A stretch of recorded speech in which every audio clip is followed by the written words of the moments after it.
Hello दोस्त। RRC level 1 notification में 10th का एक भी वैकेंसी नहीं है, लेकिन तर्क वितर्क होते ही रहता है। जब भी आप वीडियो बनाइए, हमने तो टेक्निकल कारण बताया था, हमें क्या पता कि आईटीआई पे क्या होना चाहिए, जॉब सीसीए पे क्या होना चाहिए। और मैं कहूँगा तो 10th होगा, और मैं नहीं कहूँगा तो 10th नहीं होगा या 11th होगा। इस सब दुनिया से हम परे हैं, हमें पता ही नहीं। हम गवर्नमेंट को डिसाइड भी नहीं करते, वो तो पटना के कोचिंग वाले करते हैं कि गवर्नमेंट को मना लेते हैं, गवर्नमेंट को बता देते हैं, लोगों ने आंदोलन करते हैं, वो विद्यार्थी का देन है। हमारा काम शुद्ध रूप से वीडियो बनाना है, जो कंडीशन अवेलेबल है उसके आधार पे। और वही मैंने यहाँ भी वीडियो में किया था कि 10th पे 0 वैकेंसी इसलिए है कि मेडिकल स्टैंडर्ड A2 है ट्रैफिक पोस्ट में आपका अपॉइंटमेंट का, वही एक पोस्ट 10th पे दिख रहा है जो अभी तक का है। मैं तो कहता हूँ कि पीएचडी भी नहीं कीजिए, मैं तो कहता हूँ सबको अलाउ कर दो, या हो सकता है केवल आईटीआई के लिए वैकेंसी ही रिजर्व कर दो, या और बहुत सारी चीज़ है। और मैं शुरू से आईटीआई के फेवर में ही रहता हूँ, क्योंकि टेक्निकल पोस्ट है, हमें भी टेक्निकल पसंद है। और कई बार हम यही चीज़ें बोलते हैं, तो फिर 10th को बोलिएगा तो 10वीं वाली को बुरा लगेगा, तो 12वीं वाले पेलेंगे तो ज़रूर, क्योंकि उनकी आदत ही ऐसा है।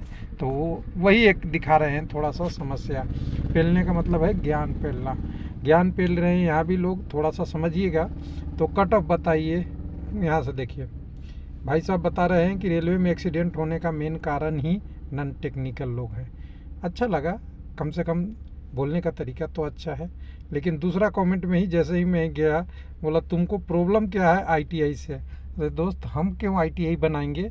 गवर्नमेंट का काम है कि उनको क्या चाहिए, उन्हें क्या जॉब करना चाहिए, जो कंडीशन है वो हम बता सकते हैं। तो नॉन टेक्निकल जाएंगे, सब टेक्निकल हैंडीकेप्ड पहुंचेंगे और एक्सीडेंट हो जाएगा। अच्छा है, हालांकि कुछ शब्दों का चयन तुमको जैसे लग रहा है ये समझा रहे हैं बच्चे कि हमने तो रेलवे का जॉब ही नहीं देखा, पता नहीं क्या है। चलिए कोई बात नहीं, तुमको घंटा नहीं पता, कोई बात नहीं, बाइकआउट करो चैनल को।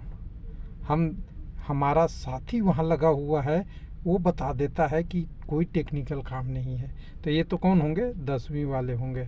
सब अलग अलग है, अलग अलग तरीके से अपना बोलते हैं। फिर बोला जब चुनाव था वो आ गया, बिल्कुल था, चुनाव होता है तो हर समय ऐसा हुआ है, फैक्ट है। इतना ही देखो, इतना ही आईटीआई ज्ञान जरूरी है तो ग्रुप डी में सीबीटी का पेपर चाहिए। अब ये 4-5 कमेंट से आपको क्या लगा होगा, मेरा क्या गलती है कि मुझे तो 10वीं वाले भी पेल रहे हैं, आईटीआई वाले भी पेल रहे हैं भाषण के दौरान। हमने तो ना चुनाव लड़ा, ना निर्धारित किया, ना मैं बोला आईटीआई रहना चाहिए, ना 10वीं रहनी चाहिए। लेकिन समस्या ये है कि आप कहीं भी आप जाते हैं ना, आज के डेट में पेशेंस लोगों में नहीं है, बड़ी चीज़ें है। और ना उन्हें पता है कि वैकेंसी का निर्धारण सोशल मीडिया से होती है, यूट्यूब से होता है, यूट्यूबर से होता है, या गवर्नमेंट से होती है। देखिए, गवर्नमेंट दो ही चीज़ से डरती है, एक तो चुनाव से और दूसरी अपनी ज़रूरत से। उनको क्या चाहिए, ये वीडियो बनने से अगर बदलते रहता ना तो बहुत सारी चीज़ें चेंज हो जाती, लेकिन ऐसा नहीं होता है, ये फैक्ट है, इसको आप ध्यान रखिए। लेकिन अगर कहता हूँ कि अगर 10th के कारण से एक्सीडेंट हो रहा है तो एलपी टेक्नीशियन और जेई जितने भी अभी एग्ज़ाम हो रहे हैं उसमें नॉन टेक्निकल सिलेबस से सीबीटी 1 में क्यों सेलेक्ट कर रहे हैं भाई? सीधा टेक्निकल एग्ज़ाम लाइए, टेक्निकल एग्ज़ाम से आगे बढ़ेगा। तो आज तक तो नहीं मैं किसी को बोलते देखा कि एलपी में कोई कहे कि टेक्निकल सिलेबस हो सीबीटी 1 में। जो एसएससी बैंक पीओ की तैयारी कर रहे हैं सारे, वो वाले एग्ज़ाम क्रैक कर जा रहे हैं। टेक्निकल एग्ज़ाम का तो सीबीटी 1 भी नहीं क्लियर होता। टेक्निकल में मैं ऐसे ऐसे कैंडिडेट बताऊंगा जिन्होंने इतनी मेहनत कर रखा है, अगर 100 क्वेश्चन टेक्निकल का आएगा तो 80-85 कर देंगे। लेकिन नॉन टेक्निकल में उनके 100 में से 30-35 भी नहीं हो पाते, और वो एग्ज़ाम में सेलेक्ट ही नहीं हो पाते, सेकंड स्टेज में ही नहीं जाते। टेक्नीशियन के एग्ज़ाम के लिए मैं मेरठ सिटी पे हूँ, मेरठ में अभी हम FIT एग्ज़ाम सेंटर पे हैं, अच्छा एग्ज़ाम चल रहा है। लेकिन टेक्निकल सेलेक्ट होंगे एक भी कैंडिडेट, आपको लगता है? एक भी नहीं होंगे। टेक्नीशियन का तो पेपर है, आईटीआई टेक्नीशियन का पेपर है, पीसीएम टेक्नीशियन का है, डिप्लोमा डिग्री वाले हो गए, जेई का पेपर हो रहा है। सीबीटी 1 में कोई टेक्निकल पेपर लेगा? साइंस छोड़ के अगर बोले तो कोई टेक्निकल पेपर था? नहीं था।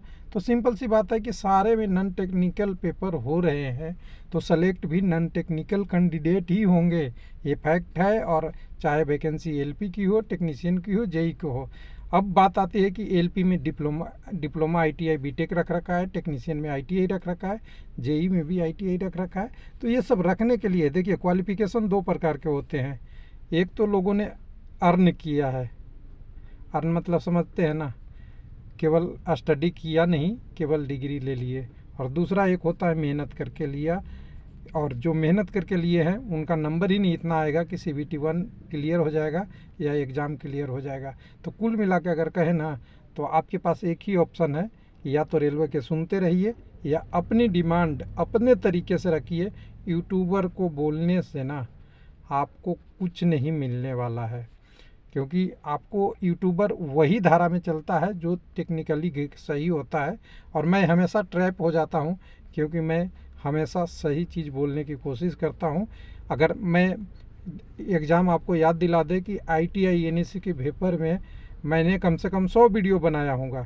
कल जो मुझे टेक्निकल चीज़ दिखी, जो 10th के साथ अन्याय हो रही है A2 मेडिकल का, वो चीज़ मैंने बोला, तो लग रहा है कि 10th वाले भी हमें पेलने के पीछे पड़ गए, ITI वाले भी। सिंपल सी बात करें कि भाषण और बोलना और गलत भाषा में बोलना, ये बहुत संयम की चीज़ होती है एक विद्यार्थी के लिए। और यूट्यूबर नहीं चाहता कि ITI मेरा कैंडिडेट है, हम अपनी बात कर रहे हैं, दूसरी की नहीं चाहते। हम नहीं चाहते कि ITI कैंडिडेट मेरे चैनल पे कोई गलत लिखे और मैं उनके लिए कोई गलत करूं। मैं ये नहीं चाहता कि 10th वाले के अनपेपर में बोलूं। जो नोटिफिकेशन पड़ा हुआ है, मैं GDC से लेके 10 वीडियो बनाया हूं कि GDC में स्कोट कोटा में सारे में अगर ITI है तो ओपन नोटिफिकेशन में भी ITI होना चाहिए, क्योंकि एक में अलग अलग क्वालिफिकेशन नहीं किया जा सकता। ये फैक्ट है, गवर्नमेंट का अधिकार है। इसलिए समझिएगा कि ऐसा वीडियो अगर सोच के कि मेरे लिए बने, किसी कैंडिडेट को टारगेट करके बने, वो काम होता है बेईमान का। अगर आप एक्चुअल चीज़ें देखते हैं, लगता है कि 10th वाला के साथ कुछ टेक्निकली गलत हो रहा है तो 10th भी बोलना पड़ेगा, ITI के साथ गलत हो रहा है तो ITI बोलना पड़ेगा, जेई में डिप्लोमा वाले के कैंडिडेट हैं उनके साथ कुछ गलत हो रहा है तो वो हो रहा है। लेकिन सबसे बड़ी चीज़ है कि कोई को पता ही नहीं है कि नॉन टेक्निकल एग्ज़ाम हो रहा है, कोई बोलने के लिए तैयार नहीं है। बस तैयार ये है कि वो सोशल मीडिया से इतने प्रेरित हो गए हैं कि उनको खाली बस ये दिख रहा है कि जो बोल रहा है उसके सामने अपनी भाषण, जिसको बोलते हैं वो करना, वो रूप में रख दो। और रखने से वो दूसरा आदमी इतना डिमोटिवेट जितना वो हो जाए, जिससे लगे कि वो किसी का अपराधी है, किसी कैंडिडेट के लिए सही नहीं कर रहा है। तो फैक्ट यही है, बाकी कोई किसी को नहीं लेना होता सोशल मीडिया पे। और आप लिखेंगे तो अपनी ही मर्यादा ख़राब करोगे। बाकी तो टेक्निकली जो एग्ज़ाम में होता है वो जो जिसका काम है वो बोलेगा ही। बाकी आपका सिलेक्शन होना तभी निर्धारित होगा जब आपको पढ़ना पड़ेगा। अगर ITI भी रहेगी तब भी पढ़ना पड़ेगा, नहीं ITI रहेगी तो हो सकता है आप उस कंपटीशन में है ही नहीं है, बहुत दूर तक है, इसलिए ऐसे बोल रहे हैं। थैंक यू, धन्यवाद।